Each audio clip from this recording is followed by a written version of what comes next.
Hello दोस्तों, मेरा नाम है सूर्य प्रकाश पांडे और हम पढ़ रहे हैं रिएक्शन मैकेनिज्म, जीओसी का दूसरा पार्ट कह लें एक तरीके से। और रिएक्शन मैकेनिज्म में हम अभी तक पढ़ चुके हैं बॉन्ड कैसे टूटता है, अटैकिंग रिएजेंट्स क्या होते हैं, रिएक्शन इंटरमीडिएट क्या होता है, और अब हम लोग जो पढ़ रहे हैं उसका नाम है इलेक्ट्रॉनिक डिस्प्लेसमेंट मेथड। अब इसमें दोस्तों हम जो पहला मेथड पढ़ रहे हैं उसका नाम है इंडक्टिव इफेक्ट। बहुत सारे इफेक्ट होते हैं, उनमें से पहला हम जो पढ़ रहे हैं इंडक्टिव इफेक्ट। इंडक्टिव इफेक्ट में भी जो प्लस आई इफेक्ट है वो हम पहले पढ़ चुके हैं। हम जो पढ़ने वाले हैं इस लेक्चर में उसका नाम है minus I effect. Minus I effect के बारे में हम इस लेक्चर में पूरा समराइज करेंगे। अगर आप लोग लेक्चर पहली बार देख रहे हैं, चैनल पे नए हैं तो सब्सक्राइब जरूर कर दीजिए, क्योंकि मैं बहुत सारा कंटेंट लाने वाला हूं। पूरी केमिस्ट्री एक तरीके से आपको यहाँ मिलने वाली है, और साथ ही में मैं ट्राई करूंगा फिजिक्स, केमिस्ट्री, बायोलॉजी तीनों के टॉपिक आपको यहाँ पर मिल जाएं, ताकि आपको कहीं और भटकने की जरूरत ना पड़े। ये बात समझ में आई। अब जो पहला चीज है दोस्तों इसमें कि माइनस आई इफेक्ट क्या होता है, कौन दिखाता है माइनस आई इफेक्ट, ये हम समझ लेते हैं पहली बार। ठीक है, तो देखने वाली बात यह है कि कोई भी ऐसा ग्रुप या कोई भी ऐसा एटम दोस्तों जो अल्किल चेन से इलेक्ट्रॉन विड्रॉ करता हो, कोई भी ऐसा एटम या कोई भी ऐसा ग्रुप जो अल्किल चेन से इलेक्ट्रॉन विड्रॉ करता हो, खींच रहा हो इलेक्ट्रॉन, बेसिकली उसको हम बोलते हैं माइनस आई इफेक्ट। उस इफेक्ट को हम क्या बोलेंगे? Minus I effect. और उस ग्रुप या उस एटम को क्या बोलेंगे? इलेक्ट्रॉन विड्रॉइंग ग्रुप या इलेक्ट्रॉन विड्रॉइंग एटम। ये बात समझ में आई। अब ऐसा वही चीजें इसने लिखा है, any group atom which decrease the electron density on alkyl chain so negative I effect, minus I effect. दूसरा पॉइंट वही लिखा है, ग्रुप और atom which show minus I effect known as electron withdrawing group. ये बात समझ में आई आपको? अब हम समझ लेते हैं दोस्तों कि कौन से ऐसे ग्रुप हैं, कौन से ऐसे एटम हैं जो कि माइनस आई इफेक्ट दिखाएंगे। ये बात समझ में आई। अब एक चीज आप बताओ दोस्तों मुझे, अगर मेरे ऊपर ज्यादा पॉजिटिव चार्ज है, मैं बहुत ज्यादा पॉजिटिव चार्ज मैं लेके बैठा हूं, तो मैं किस चीज को अट्रैक्ट करूंगा अपनी तरफ? नेगेटिव चार्ज को। इसका मतलब यही है, मतलब इलेक्ट्रॉन खींचने की कोशिश तब मैं करूंगा जब मैं खुद ऑलरेडी पॉजिटिव चार्ज हूंगा, है ना। इसका मतलब अगर कोई भी ऐसा एटम, कोई भी ऐसा ग्रुप जो कि पॉजिटिव चार्ज ज्यादा है उस पर, तो वो ज्यादा इलेक्ट्रॉन खींचेगा अपनी तरफ। इसका मतलब कोई भी ऐसा एटम जिस पर पॉजिटिव चार्ज हो, कटायन हो, वो उसका inductive effect minus I effect सबसे ज्यादा होगा। दूसरा चीज, अगर मान लो कोई दूसरा ऐसा एटम मिलता है दोस्तों या कोई ग्रुप जिसमें पार्शियल पॉजिटिव है, तो पॉजिटिव उस पर भी ना, लेकिन पॉजिटिव होना और पार्शियल पॉजिटिव होना दोनों में अंतर है। तो पार्शियल पॉजिटिव वाला भी माइनस आई इफेक्ट शो करेगा। ये बात समझ में आ। अब बात कर लेते हैं वही जो मैंने ऑर्डर लिखा दोस्तों माइनस आई का, मैंने लिखा कटायन। कहीं भी अगर पॉजिटिव चार्ज किसी एटम पर आ रहा है तो उसका इंडक्टिव इफेक्ट माइनस आई ज्यादा होगा, सबसे ज्यादा। ये बात समझ में। दूसरा, अगर किसी पर पार्शियल पॉजिटिव चार्ज है तो कटायन से थोड़ा सा कम होगा नेगेटिव। पार्शियल पॉजिटिव चार्ज इसको डेल्टा से रिप्रेजेंट करते हैं। उसके बाद कोई भी सिंगल एटम वाला दोस्तों, सिंगल एटम वाला कोई स्पीसीज दिख जाए या सिंगल एटम ही रहे, फॉर एग्जांपल जैसे हेलोजेंस, उनका होता है माइनस आई इफेक्ट। और सबसे लास्ट में अदर्स, जो हम जिनके बारे में पढ़ाई करेंगे। ये बात समझ में आए। तो आपको ये भी चीज याद रखना है दोस्तों कि जो भी हम माइनस आई इफेक्ट लिख रहे हैं, अच्छा माइनस आई इफेक्ट का मतलब इलेक्ट्रॉन विड्रॉ करने की कैपेसिटी। अगर बताओ किसी की एटम की इलेक्ट्रोनेगेटिविटी ज्यादा है तो वो इलेक्ट्रॉन खींचेगा भी ज्यादा। इसका मतलब जो भी ऑर्डर हम देखेंगे उसमें ये तो ध्यान रखेंगे ही, साथ में ये भी ध्यान रखेंगे कि जो एटम खींचने वाला है इलेक्ट्रॉन, उसकी इलेक्ट्रोनेगेटिविटी क्या है। ये बात समझ में आई होगी, उम्मीद करता हूं। ज्यादा इलेक्ट्रोनेगेटिविटी अगर किसी की है तो वो ज्यादा इलेक्ट्रॉन को खींचेगा। ये बात समझ में आई। अब ऑर्डर लगाते हैं दोस्तों। तो सबसे पहले देखना, मैंने लिखा OR2+। यहां पर देखो इस पर फुल्ली पॉजिटिव है, इसलिए OR2 को सबसे पहले रखा। अब इन दोनों में अगर मैं बोलूं कि भाई OR2+ को NR3+ से पहले क्यों रखा, तो यहां पर समझने वाली बात यह है कि ऑक्सीजन की इलेक्ट्रोनेगेटिविटी ज्यादा है, इसलिए यहां पर मैंने इसको ऑक्सीजन को पहले रखा। यह बात समझ में आया। दूसरा, फिर आता है NR3+, NH3+। अब इन तीनों में एक ही चीज कॉमन है, सभी तीनों एटम पर क्या है? पॉजिटिव चार्ज है। अब अगले वाले में आते हैं तो यहां पर आपको पार्शियल पॉजिटिव देखने को मिलेगा, यहां पार्शियल पॉजिटिव, यहां भी पार्शियल पॉजिटिव। ये सीक्वेंस थोड़ा सा आप ऐसे याद रखिएगा कि इस चेन में यहां से यहां तक, ठीक है। तो यहां पर देखो, यहां पर क्या है? इलेक्ट्रोनेगेटिविटी डिफरेंस है कार्बन और ऑक्सीजन के बीच में, इसलिए कार्बन पे आएगा पार्शियल पॉजिटिव चार्ज। फिर उसके बाद आता है दोस्तों फ्लोरीन, क्लोरीन, ब्रोमीन, आयोडीन। फिर से ये एटम वाले हो गए, सिंगल एटम वाले, है ना। यहाँ पर भी हमने इनको इलेक्ट्रोनेगेटिविटी के ऑर्डर पर रखा है, ये बात समझ में। फिर आता है दोस्तों OR, OH, फिर अल्काइन आता है और फिर आता है NH2, PH का मतलब फिनाइल और फिर आता है दोस्तों आपका विनाइल। ये बात आपको याद रखना है, ये बात समझ में आई। इतने ऑर्डर आप याद रखेंगे, काम चल जाएगा। और अगर मान लो कहीं कंपैरिजन करने के लिए आ जाता है कि बताओ 4 स्पीसीज दिए हैं आपको, इन स्पीसीज का हमें आप -I का ऑर्डर बता दो। दोस्तों हमें क्या करना है उस समय, हमें सोचना है कि जो एटम इलेक्ट्रॉन खींचने वाला है उसकी इलेक्ट्रोनेगेटिविटी क्या है, उस पर हाइब्रिडाइजेशन क्या है, उस पर चार्ज कैसा है। ये 3 चीजें आप देखेंगे -I क्लियर हो जाएगा। उसके लिए मैंने कुछ क्वेश्चन रखा है, आप देखिए उसको समझते हैं। जैसे अब एक चीज यहाँ पर फॉर एग्जांपल, जैसे मैंने एग्जांपल दिया है, लेकिन उससे पहले एक समझ लेते हैं। अगर हमें कंपेयर करना हो कि नेगेटिव इफेक्ट -I इफेक्ट का, तो हम 3 चीजें देखते हैं दोस्तों। सबसे पहला डिस्टेंस, कि जो -I वाला ग्रुप है यानी इलेक्ट्रॉन विड्रॉइंग ग्रुप है वो कहां पर लगा हुआ है, तो सबसे पहले डिस्टेंस देखेंगे। दूसरा नंबर देखेंगे कि उस इलेक्ट्रॉन विड्रॉइंग ग्रुप कितने नंबर में है, मतलब 1 इलेक्ट्रॉन विड्रॉइंग ग्रुप है या 2 है या 3 है या 4 है, कितने हैं नंबर देखेंगे। और लास्ट में देखेंगे दोस्तों पावर मतलब ये ऑर्डर देखेंगे। सबसे पहले क्या देखेंगे, डिस्टेंस, फिर देखेंगे नंबर, फिर देखेंगे पावर। 3 चीजें हमें ध्यान में रखनी है। कहते हैं DNP रूल। क्या कहते हैं दोस्तों, DNP रूल ऐसा कोई हमने बनाया है, ऐसा कोई रूल नहीं है, ये बात समझ में। मतलब DNP कोई किसी ने दिया नहीं, हमने अपने मन से बनाया है, ये बात समझ में। अब देखना दोस्तों, अब हम चाहते हैं, चलते हैं, ये 6 क्वेश्चन मैंने दिया है, हमें इसमें -I इफेक्ट के बारे में समझना है। अगर आपको ऐसा क्वेश्चन आ जाए हम कैसे सोचेंगे, क्योंकि सारी चीजें आपको ऑर्डर में याद हो ऐसा तो जरूरी नहीं है, इसीलिए हमने कंपैरिजन करना आना चाहिए। क्या पहला, जैसे ये देखो SR2 + SR। अब बताओ दोस्तों, अगर आपको इन दोनों में बताना हो कि -I किसका ज्यादा होगा, तो आप सीधे सीधे देख लो कि कटायन किस पे। यहां देखो पॉजिटिव चार्ज अगर किसी पे सीधे सीधे दिख जाए मतलब उसका नेगेटिव -I क्या होगा, सबसे ज्यादा, इसका -I ज्यादा होगा। ये बात समझ में। यहां आते हैं दोस्तों, यहां देखना CN है, CHNH है, ये CH2NH2 है। क्या इनमें से किसी पर चार्ज है क्या, नहीं, किसी पर चार्ज नहीं है, हम देख नहीं पाएंगे। अच्छा, अब एक चीज हम समझ सकते हैं दोस्तों, इस कार्बन का, ये जो कार्बन है इसका हाइब्रिडाइजेशन बताओ मुझे कितना होगा, sp होगा क्या। अरे इस कार्बन का हाइब्रिडाइजेशन sp होगा, इस कार्बन का हाइब्रिडाइजेशन क्या होगा दोस्तों, sp2 होगा कि नहीं होगा। और इस कार्बन का हाइब्रिडाइजेशन क्या होगा, sp3 होगा क्या, sp3 होगा ये।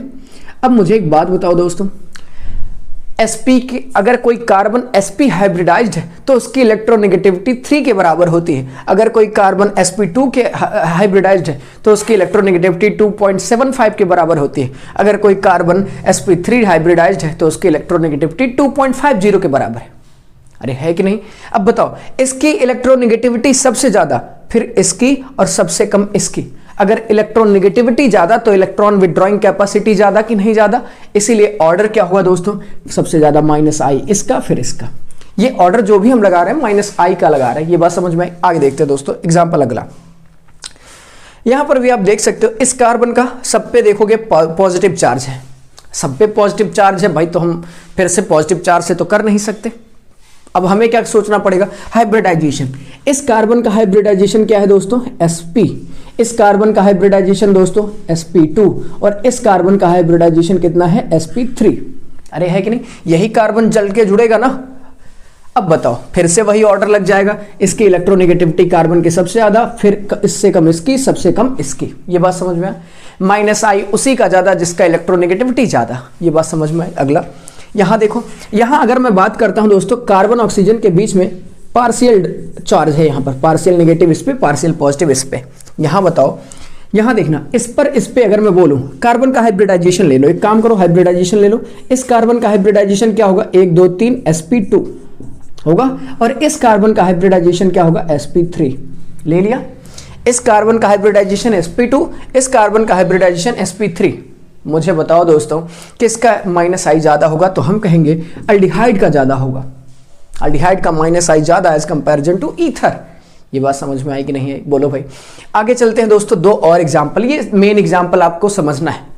अब एक चीज मैं पहले बताना चाहता हूं आपको, वो समझ लेना। यहां पर ऑर्डर अगर हम देखें तो OH OR SH SCH3, ये बात समझना। अगर इसमें मैं बोलूं तो देखो, ऑर्डर इसका इस तरीके से है और इसका इस तरीके से। याद कैसे रखोगे ये चीज़ ध्यान से सुनना।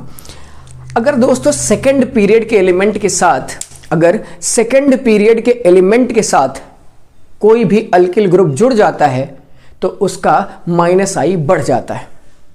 लेकिन अगर वही थर्ड पीरियड के एलिमेंट के साथ अगर कोई अल्किल ग्रुप जुड़ जाता है तो उसका -i घट जाता है। ये बात यहां पर फैक्टर याद रखना। अगर ये ऑक्सीजन कौन से पीरियड का एलिमेंट है दोस्तों? ये सेकंड पीरियड का एलिमेंट है, सेकंड पीरियड है ना। और सेकंड पीरियड के एलिमेंट के साथ अगर कोई अल्किल ग्रुप जुड़ता है तो उसका -i बढ़ जाता है। लेकिन अगर वही थर्ड पीरियड के एलिमेंट के साथ कोई अल्किल ग्रुप जुड़ता है तो उसका -i घट जाता है। इसीलिए देखो इसका -i ज्यादा, इसका -i ज्यादा यहां पर इन दोनों में, क्योंकि यहां पर ये थर्ड पीरियड का एलिमेंट है। सल्फर कौन से पीरियड का है? थर्ड पीरियड का।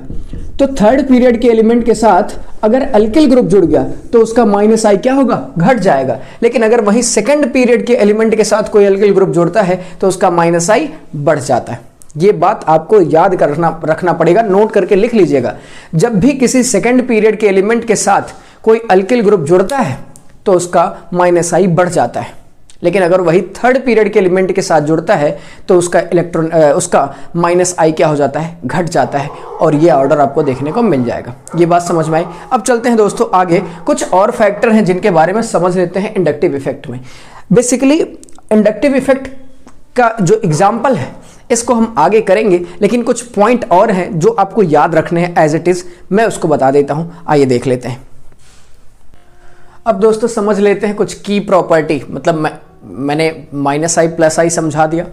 अब जो कुछ इंडक्टिव इफेक्ट की प्रॉपर्टी है दोस्तों उसको हम लोग समझ लेते हैं। देखो पहली चीज, इंडक्टिव इफेक्ट कोई भी एटम कोई भी ग्रुप दिखा सकता है। उसमें कोई बाउंडेशन नहीं है कि भाई तुम नहीं दिखाओगे मैं नहीं दिखाऊंगा। कोई भी एटम कोई भी ग्रुप इंडक्टिव इफेक्ट शो कर सकता है। अब वो डिपेंड करता है कि कोई +i दिखाएगा कोई -i दिखाएगा। दूसरा, इंडक्टिव इफेक्ट जो होता है दोस्तों वो डिस्टेंस पर डिपेंड करता है। अगर डिस्टेंस बढ़ता जाता है तो इंडक्टिव इफेक्ट घटता जाता है। बात समझ में आए?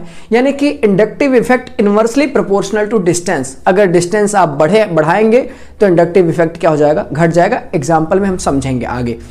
तीसरा चीज ये है दोस्तों कि जब इंडक्टिव इफेक्ट होता है तो जो इलेक्ट्रॉन है दोस्तों उसका परमानेंट पोलराइजेशन होता है। जैसा कि क्योंकि इंडक्टिव इफेक्ट एक परमानेंट इफेक्ट है तो दो चीजें आपको समझना है, वो मैं डिटेल में समझाता हूं। पहला, it is important to note that the electron pair although permanently displaced but remains in the same valence cell। इसका मतलब समझना क्या कहना चाहता है। जब कोई इंडक्टिव इफेक्ट लगाने के लिए इलेक्ट्रॉन विड्रॉइंग या इलेक्ट्रॉन डोनेटिंग ग्रुप हम लगाते हैं तो इलेक्ट्रॉन जो शेयर बॉन्डेड इलेक्ट्रॉन होते हैं वो पोलराइज होते हैं, मतलब डिस्प्लेस होते हैं। अगर वो इलेक्ट्रॉन विड्रॉइंग ग्रुप है तो वो जो दोनों इलेक्ट्रॉन से एक बॉन्ड बना था कोवेलेंट वाला उसको अपनी तरफ खींचेंगे तो वो पोलराइज होगा।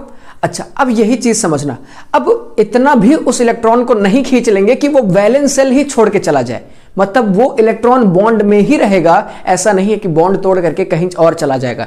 परमानेंट डिस्प्लेसमेंट जरूर होता है लेकिन वो इलेक्ट्रॉन उसी सेल में रहता है, उस सेल को छोड़ करके कहीं नहीं जाता, मतलब बॉन्ड में बना रहता है। ये बात आपको समझना होगा। फिर से ये बात पढ़ लीजिए। It is important to note that electron pair although permanently displaced, कोई भी एटम है दोस्तों जब वो बॉन्ड बना है तो दो इलेक्ट्रॉन से बना है ना। मैंने कहा कार्बन NO2 जैसे कहा, तो हमें पता कि ये NO2 इलेक्ट्रॉन विड्रॉइंग एक तरीके से है ना। तो अगर मैं बोलूं इलेक्ट्रॉन विड्रॉइंग है एक तरीके से तो ये इलेक्ट्रॉन खींचेगा, इलेक्ट्रॉन खींचेगा। अगर ये इलेक्ट्रॉन खींचेगा तो एक बॉन्ड में दो इलेक्ट्रॉन है यहां, तो ये इलेक्ट्रॉन थोड़ा सा इधर डिस्प्लेस जरूर होगा, लेकिन इसका मतलब ये नहीं कि ये इलेक्ट्रॉन छोड़ करके चला जाएगा इस वैलेंस सेल से या इस बॉन्ड से। ये बात समझ में आई? मतलब परमानेंट डिस्प्लेसमेंट जरूर होता है इलेक्ट्रॉन का, लेकिन वो इलेक्ट्रॉन उसी वैलेंस सेल में होता है, उसी बॉन्ड में होता है। ये बात समझ में आई? तीसरा पॉइंट, फॉर द मेजरमेंट। अच्छा, अब जैसे दोस्तों हम कहते हैं कि जो भी इंडक्टिव इफेक्ट का ऑर्डर ले रहे हैं वो किसी रेफरेंस पे ले रहे होंगे ना। जैसे मैं बोलूं मैं अमीर हूं, किसके रिस्पेक्ट में? अंबानी के रिस्पेक्ट में? नहीं भाई, एक किसी और के रिस्पेक्ट में। अंबानी के रिस्पेक्ट में हम नहीं कंपैरिजन कर सकते। वैसे ही अगर इंडक्टिव इफेक्ट हमें समझना है, इंडक्टिव इफेक्ट हमें समझना है तो हमें यह जानना पड़ेगा कि किसी एटम या किसी मॉलिक्यूल के रिस्पेक्ट में तो हम इंडक्टिव इफेक्ट पढ़ रहे होंगे, और वो है दोस्तों हाइड्रोजन। वही चीज लिखा है, for the measurement of inductive effect hydrogen atom select as reference atom, hydrogen atom को हम रेफरेंस एटम मान के चलते हैं। ये बात समझ में आई। अगला, inductive effect is additive in nature. Inductive effect, अगर मान लीजिए एक कोई ग्रुप है या एटम है, इंडक्टिव इफेक्ट दिखा रहा है, उसी पर सेम एक और ग्रुप एटम, अलग एटम जुड़ जाए तो इन दोनों का इफेक्ट सम अप हो जाता है, दोनों एक साथ मिलकर के इफेक्ट दिखाने लगते हैं। इसीलिए इसका इफेक्ट जो होता है वो कैसा होता है, एडिटिव होता है। अब जो सबसे लास्ट पॉइंट है दोस्तों वो समझना। अब ये पॉइंट जो है लिखा है, inductive effect produce permanent polarization in the molecule in its ground state. समझना ध्यान से क्या कहना चाहता है। जब हम किसी अल्किल ग्रुप पे कोई इंडक्टिव इफेक्ट दिखाने वाला ग्रुप ऐड कर देते हैं दोस्तों, तो वो उसमें पोलराइजेशन करता है, मतलब इलेक्ट्रॉन को या तो अपनी तरफ खींचेगा या तो अपने से दूर धक्का देगा, ये होता है।